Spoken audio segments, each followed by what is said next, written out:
We got Brian Smith versus Kevin Dresser in an epic showdown that is going to go down to the wire.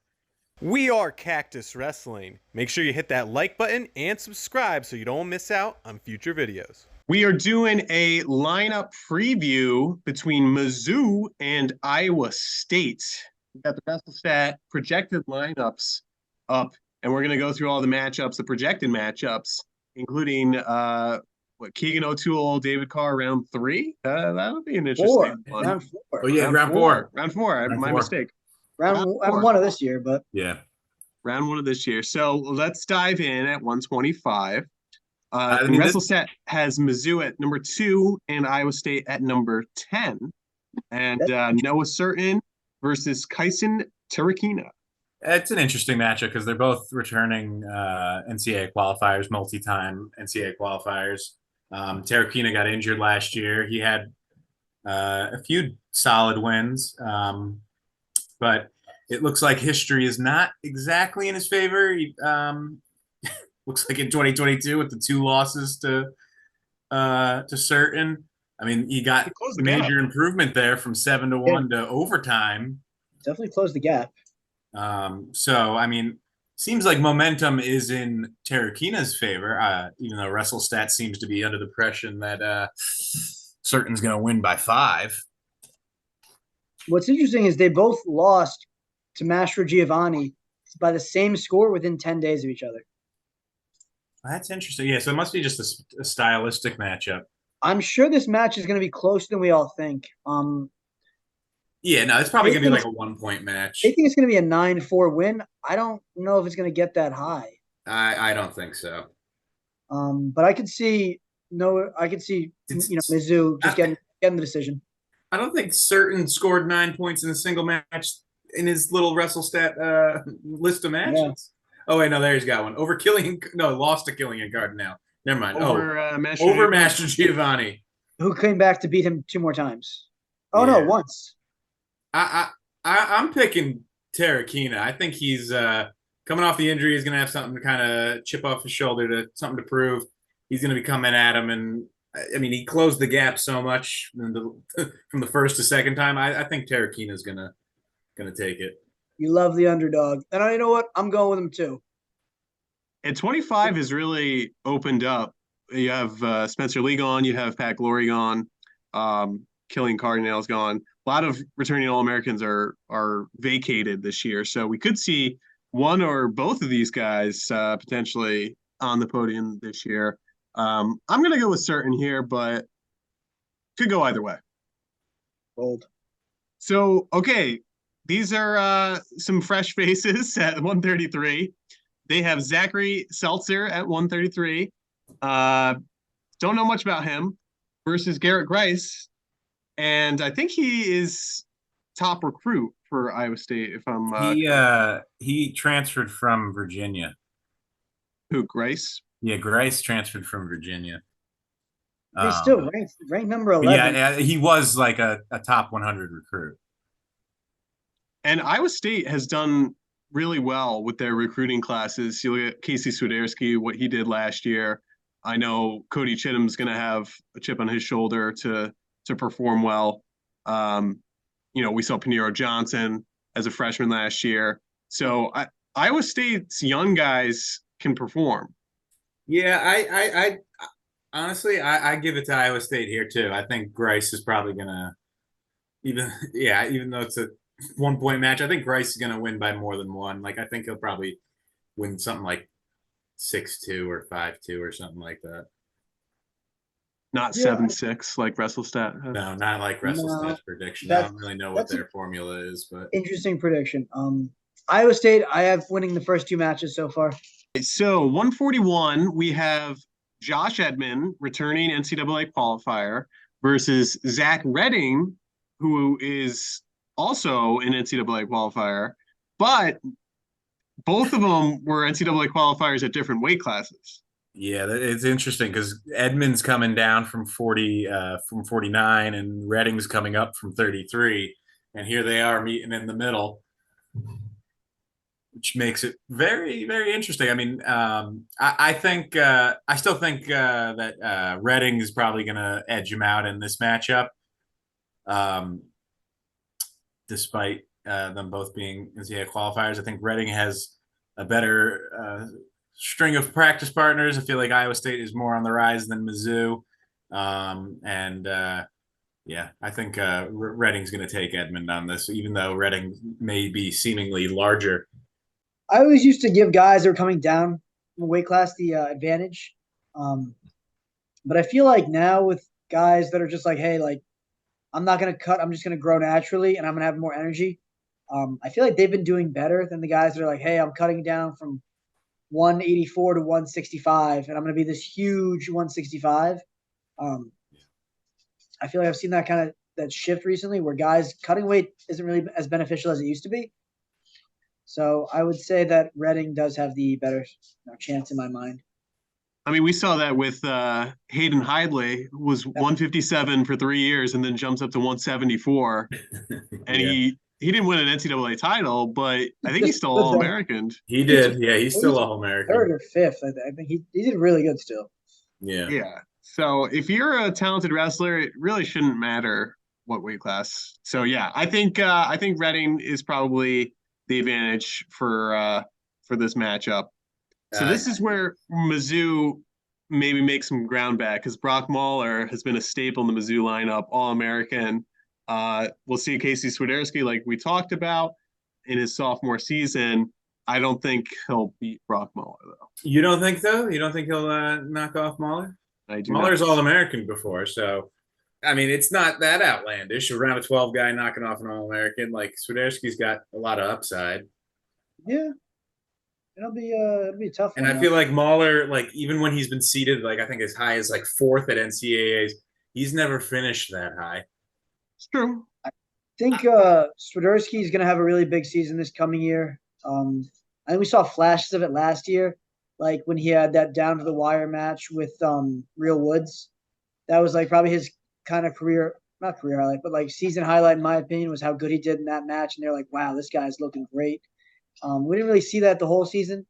I think that was his kind of learning curve as a freshman in college. I wouldn't be surprised if he makes another big jump this year, especially now that he's at 49. Maybe he was cutting a little bit much. But this could be a close matchup. Yeah, so I'm picking Swiderski. I don't know. I know Jack said Mahler. I got Mahler for this one. I'd like to see more from Swiderski. We'll see what happens in the early weeks of the season, how we progressed or didn't progress this summer. So 157, Cameron Steed is the guy for Mizzou projected versus Cody Chittam. And I think 212th ranked for Cody Chittam. A little disrespectful. Little disrespectful. They say he's going to lose by 6. Yeah, I don't see Chittam that. like a title contender right out the gate? Yeah. Like, I mean, this is, for the guys who don't know this is one of Iowa's biggest recruits. And then with the Ferrari family drama, he jumped ship and was like, oh, the Ferraris are coming to Iowa. Well, I'm leaving them. So he jumped to Iowa State. And might be, honestly, the best move. I mean, look who he's training between. He's got David Carr on one end and Swiderski on the other end. Well, I'm sure Panero's in the room, too. I was going to say, even though he's banned, I'm sure he's still going to be in the room, like, training. I don't think they can kick him out of that. Did they actually say he's banned from anything? I didn't think they so. released Yeah, what the punishment was yet. Yeah, as of this video, I don't think there's any, any punishment quite yet. The story's still unfolding. Again, it's another video for another time, but supposedly Iowa State and Iowa are going to have some big hits to this. And we might be previewing this right here, and there's some guys we're talking about that might not actually, they might lose some eligibility or something. So Cameron Steed, he had a 16-4 record last year. He was ranked Open Mat's 107th pound for pound ranking, 4-time Oklahoma State champion.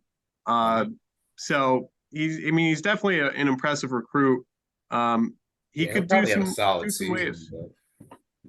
I don't see him beating Chittam. Like I feel like if it was a different guy up against him that was not Chittam, then Steed probably would be the guy I'd be picking. But nah, I can't go against Chittam here. Based off all we know about Chittam, it's going to be very tough to pick against him in this. The dude is just been described by everyone as like, this is the guy. He's really in contention for a title this year at 57, which, is going to be a deep weight class with Levi Haynes, possibly Maya Shapiro, maybe Shapiro, depending on how you pronounce it. We're still working on it. Cody, Cody Chittam, and then possibly even Sammy Sasso moving up to 57. Oh yeah, no, I heard he is moving up there. Like I thought I saw an interview with Tom Ryan where he talked about Sasso going 57. So it's about time they do that.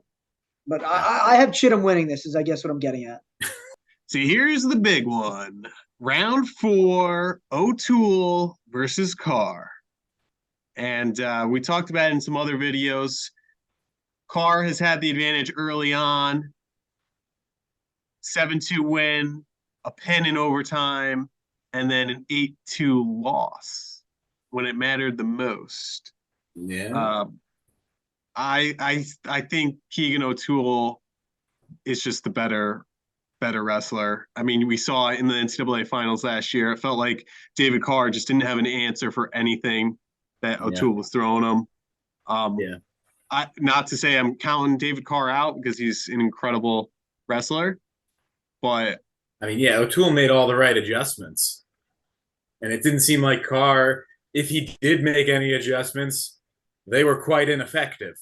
If he did make some, otherwise he just kept wrestling him the same way, and OToole just kept making little changes until it clearly paid off in dividends. I mean, he lost the Big 12s, but he won a national title. So I'm picking OToole here.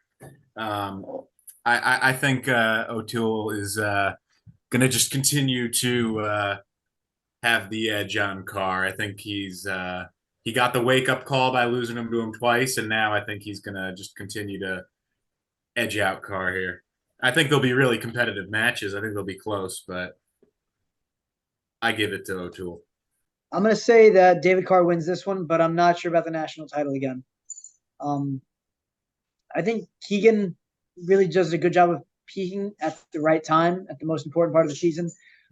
I feel like David Carr is consistently good the whole year. Not that he's peaking or anything. I just feel like he's just the David Carr at week 1 is the David Carr at week 2 is the David Carr at week 10. It's the same David Carr that you're going to see at NCAAs. I think he's just, he's good and he's great, really.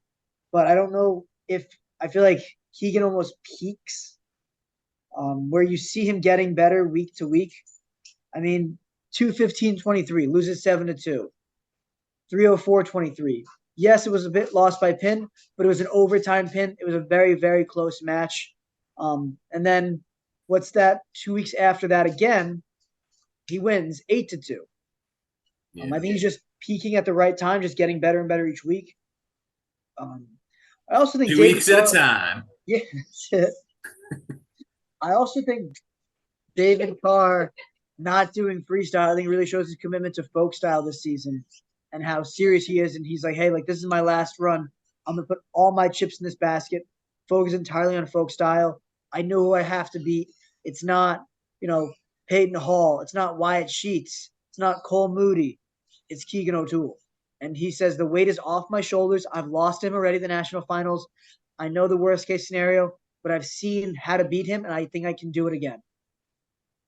Yeah, and we all know how hard it is to beat the same guy over and over again. So the pressure is going to be on OToole for their next matchup. And it's going to be, I mean, these guys are going to match up multiple times next year. They got the dual meet, they got the conference tournament, and then the NCAA tournament. They could even be, if they both sign up for the All-Star match, not saying that that's going to happen, but that could happen. Granted, any other in-season tournaments that they might both be attending, I don't know if they would wrestle. They were supposed to see each other at Cliff Keen last year, but neither guy ended up going. I mean, there's maybe really this no year.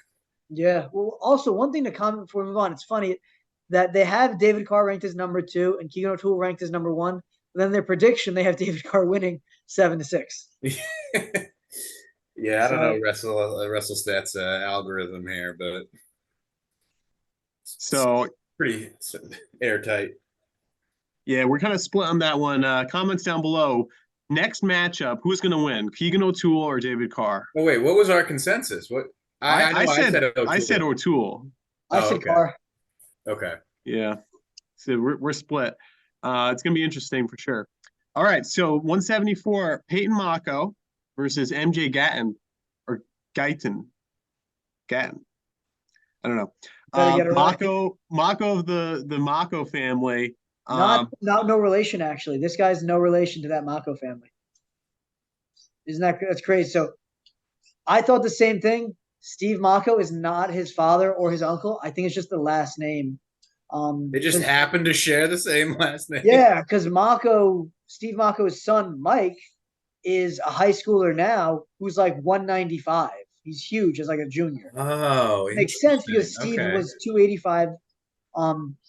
But I believe they have no relation. And I've looked into this before and I couldn't find anything that they're not related to each other. But just, the Mako name is strong in the sport of wrestling, just like Schultz. That's like a Sanderson, like a really good Sanderson. Oh no, sorry, yeah, I have no affiliation. Well, regardless, Mako All-American last year. He took 8. Yeah. Yep. And I don't think MJ Gatton is going to be in the same league. Yeah, he redshirted last year. He was 6-4 overall. He lost to Nelson Brands 13-5. All-American Nelson Brands, who Mako lost to as well. So yeah, well, and he lost to his teammate Julian Brodersen. Pretty sure Brodersen's going to be the one going 97 for them. Who, Iowa State? Yeah, Iowa State. I'm pretty sure. Yeah, you're right. Yeah. Interesting. So he lost to his teammate 7-2. He lost to Nelson Brands. He beat Lance Runyon, lost to Ishins.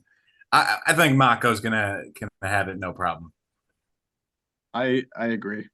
Just confirming again, Peyton Mako and Steve Mako are not related. I just looked it up again. I also think Peyton Mako, not related to Steve Mako, is going to win. Not related to Steve. I think he should be an honorary Mako of the Mako family. Carry the name strong. Kick a guy. 184, Colton Hawks, NCAA qualifier from Mizzou. And we see transfer Will Feldkamp, who surprised some people at last year's NCAA tournament. All-American for Clarion. He enters the transfer portal. I don't know how this guy has eligibility. I think this is his 7th or 8th season. Yeah, he's been around for a while. Come on, let the kids wrestle. He's not a kid anymore. He can rent a car. He's probably 25 years old. Yeah, right. Will Feldkamp. Feldkamp, he was an exciting one. He was an exciting one to watch. He got a couple of pins actually. Right. At the NCAA tournament. I don't know if that was just him kind of peaking or if he's really that good. I can only imagine he's going to get better being in the Iowa State room compared to the Clarion room. Yeah, that's true. But well, Clarion, did they have any other All-Americans besides him? No. So, I think he's going to make a big impact almost immediately. He's definitely going to help boost this Iowa State lineup. I remember last year we were talking Iowa State up quite a bit. Like, this is an up-and-coming team that you better watch out for. And with getting a transfer like Feldkamp, they really are going to – that makes them even better. So, I think Feldkamp is going to destroy Hawks. He beat him 5-2 last time, but I think he's going to widen the gap. You have 7 years of college experience like Feldkamp has. You're just the guy. I looked it up. So his first year was 2018 at Northern Illinois, 2019 at Northern Illinois, 2020 Northern Illinois, 21 Northern Illinois, 22 Clarion, 23 Clarion, 24 Iowa State. I hope he's getting his doctorate. 8 years? Is that? I don't know how he has eligibility. Okay, so freshman, he redshirted as a freshman in 2018. 2019 was his true redshirt freshman year. 2020. He had a medical redshirt as a sophomore. 21 junior year. I guess I don't know how they would call it, but red shirt junior year again because of the medical red shirt. 2022, again, junior, 23, senior, 24, senior. So he has 2 red shirts in there plus a COVID year. Yeah. So, Well, he's helping Iowa State. Well, never leave college. He also beat Colton Hawks at the NCAA tournament last year, 5-2. So he has the advantage coming into this matchup. I that's why I say I think he's just going to widen the gap. He might even major him, or maybe pin him. Maybe pin him might be more likely. Anytime I think of the guys that have, like, some of these guys that are at 7 years, I think of Tommy Boy, when he goes, lots of people go to college for 7 years. And then David Spade's like, yeah, they're called doctors. Yeah, they're called doctors. 197. Like we talked about, Julian Brodersen, he was a 174-pounder last year. There's a vacancy in Iowa State's lineup with younger Bastida bumping up to heavyweight. He'll have Rocky Elam, who was ranked number 1 at one point, I believe, last season. Yeah, he was ranked 1 for a while.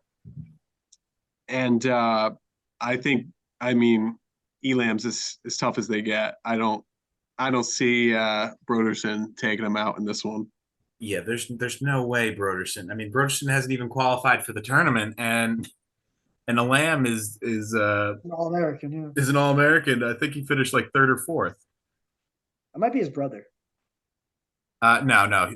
Rocky finished Rocky. then, Rocky's the better of the 2. Yeah, that's right. Yeah, Rocky took 3rd. Yeah. Yeah, all in agreement. Yeah, I think that one's pretty easy. Yeah. This one's going to be interesting, though, with younger Bastida. They were saying he was having a hard time cutting weight last year, and he's probably going to fill out to like 230. So a smaller size heavyweight, but Zach Elam has been in the lineup for several years. And Elam's the returning 6th place finisher.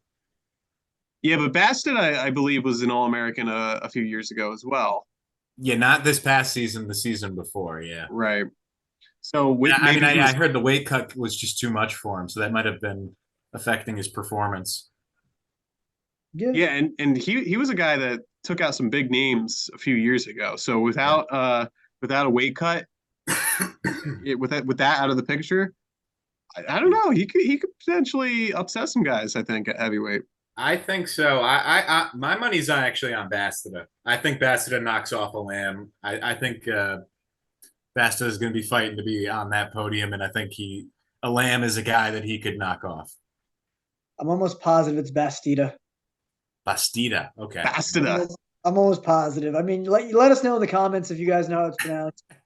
The pronunciation is our. We're working on it, guys. We do see the comments. We're working on it. But yeah, I think younger. So what I remember is he wasn't originally a folk style wrestler. He started in like freestyle and Greco stuff. Is that he was an international student, I believe. that makes sense. And that's why, like, you see, like, he has some crazy upsets. You're like, huh, like, but he's maybe not as good as I thought that guy was. He's very good in the upper body positioning. Which if he could take that athletic ability and bring it to the heavyweights, he could do really, really well. But the question is, how much is he going to grow? Is he going to be this 210, 215 heavyweight where, I know that they're not as big as they used to be. And you're seeing guys, 240 to 260, but still that's a big weight difference. I think he could do it. I'm not going to pick against it. I would pick him against Colton Schultz. Whoa. I don't think so. Big country. I mean, how about this? Is it Colton Schultz after a loss and he has to wrestle back? Because then Colton's just not going to show up. Yeah. Yeah, exactly, right? Get the win just by showing up to the mat. I'm going to go with Elam, with the Elam brother. Moose, Jack, who you picking? Right now it's 1-1. Well, what do we have the team score at? It's 50. If it's all decisions, I think I was the only one that really threw out a major decision. 15-12 in favor of Iowa State. Just to make it interesting, I'm going to do Zach Elam for the win to make it a 15-15 split. between the two, and then we're going to rely on bonus points to. Well, we didn't say there was any bonus points. I mean, love criteria. The only bonus points that we threw out there was I suggested for what's his face, Feldkamp. I said Feldkamp was either going to major or pin. Yeah, but Mako could probably get bonus points. Yeah, okay, that could offset. David Carr with the upset pins Keegan OToole and just silences the crowd. I mean, Chittam could get bonus points, maybe. Chittam definitely could. He's a big point scorer. He has a high motor. He's physical. Yeah. What's funny is I think Iowa State is going to edge him out then by a point or two. It's going to be like 16 or 17-15 or 17-16 or something. In this current lineup, I say Iowa State wins. I'd like to really find – it's going to be interesting to see what happens with the whole Iowa State gambling scandal. Yeah, that's true. Because that could really shake up the lineup. I mean, especially if these guys are losing eligibility of any sort. Imagine if like David Carr is out. I mean, anybody else Keegan OToole is going to pin. Yeah, that's true. Yeah, because if David Carr is mixed up in this, then yikes. I almost think Iowa State's not really losing much with Panero. I mean, the dude tanked at NCAA's last year. Yeah. Yeah, he did. Well, supposedly, and I think we talked about this off screen a while back, is that he had like not sickle cell, but he had some sort of like disease. Where they were like, "Oh, this is why you were always getting so tired." Oh, interesting. And so they're like working on it. Take what I'm saying with a grain of salt because I vaguely remember it. I'll try to look it up, now. But yeah, they were like, that's why he's like always fading all the time in matches. He's this huge like lead, and then he just like blows it all of a sudden. He has not sickle cell, but sickle cell traits. They did Kevin Dresser had a blood test done for him. Oh, okay. And so he had a sickle cell trait, which led directly to random bouts of wicked fatigue while wrestling, which is why I guess he's so up and down. It's like, man, this guy's so good. That's how he's almost knocking off a top name guy and then losing to someone that's like, wait, what? So he says he changed his diet to include more iron and vitamin D, but it's still going to be a hurdle that he's trying to get over. I mean, that's tough. There's not much you can really do about that. I feel like even regardless of the scandal, that he's probably going to redshirt this season anyway. Yeah. So then he could kind of fill in, or the lineup can shift when Carr exits after graduating. I wonder if he is not eligible for a starting spot. Do you think he can still get like the 5 or 6 duels? No, that's only for your freshman year. Oh, I thought that was for any red. No, that's for your true freshman year only. Well, Will Feldkamp didn't take advantage of that. Maybe he can use that and then come back. Transfer it down. Yeah, transfer it down for your buddy. Yeah. Take 5 or 6 freebie matches. Just transfer. It was like in Rudy when everyone puts their jersey down, everyone's just going to transfer some eligibility to him. Yes. Come back for an 8th year. Well, what do you guys think of Iowa State versus Missouri? Who's going to win? Drop it down in the comments down below. What is the final score going to be? We have a 15-15 split, but I think we're favoring Iowa State. I'd say so. I'm favoring Iowa State. Iowa State. Yeah. So we have an Iowa State victory for the Cyclones. What do you think? Drop it in the comments down below. Thanks for watching. We are Cactus Wrestling, and we'll see you next time on our next video.